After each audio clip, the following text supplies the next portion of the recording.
ध्यान करते समय कुछ विशिष्ट अनुभव जो होते हैं उन्हें अतिशय की श्रेणी में रखा जा सकता है। ध्यान जब हम करने बैठते हैं तब उस समय हमारा ये कोई विचार नहीं होता कि किसी प्रकार का अतिशय हमें देखना है, परंतु संयोग से देवी कृपा से कुछ ऐसे अनुभव होते हैं जिसकी हमने कल्पना भी कभी की नहीं। जितने भी योगी हुए हैं, जितने भी ध्यान साधना में लगे हैं, जिनकी सांसारिक इच्छाएं लगभग लुप्त हो चुकी है संसार में रहते हुए भी, वो व्यक्ति जब ध्यान करते हैं तब उनसे देवी शक्तियाँ तुरंत ही जुड़ जाती है। क्योंकि देवी शक्तियों को भी योग्य पात्र ढूंढने होते हैं और उन्हें अपनी शक्तियों का सदुपयोग करना होता है। जो भी सुदेव होते हैं वो उनको ऐसे समकितधारी देव जब किसी साधक को साधना करते देखते हैं और उसके मन के भावों की शुद्धता जानते हैं, तब उसको ऐसे परिणाम देने लगते हैं कि साधक चकित हो जाता है कि ये कार्य मेरे हाथ से हो कैसे रहा है। मेरी ऐसी कोई पात्रता है नहीं, मैं ऐसा कोई योग्य भी नहीं हूँ और मुझे ऐसी कोई सिद्धियाँ भी प्राप्त नहीं हैं। समय के साथ ये बल बढ़ता जाता है। यदि उन कृपा को जो देवी शक्तियों से मिली है लोक कल्याण में लगाया जाए, क्योंकि हमारी तो इच्छाएं, हमारी तो जो एक आवश्यकताएं वो है ही कितनी।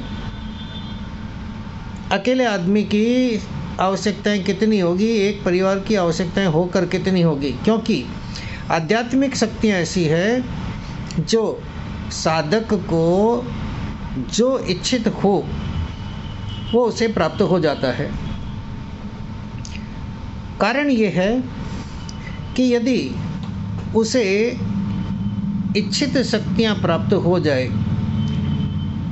इच्छित वस्तुएं प्राप्त हो जाए, देवी शक्तियों को पता है कि ये साधक अनुचित मांग कभी करेगा नहीं, इसलिए उसकी जितनी भी आवश्यकताएं हैं वो आसानी से पूरी हो जाती है। उसके सांसारिक कार्य भी आसानी से निपट जाते हैं। कई साधकों को इसका अनुभव हो चुका है जो ग्रुप में हैं। तब प्रश्न ये उठता है कि साधना हम वास्तव में किस लिए कर रहे हैं और परिणाम कौन से की बात हो रही है। यदि सांसारिक कार्य हमारे निपटेंगे नहीं आसानी से तो वास्तव में हम लोक कल्याण की बात कर ना सकेंगे।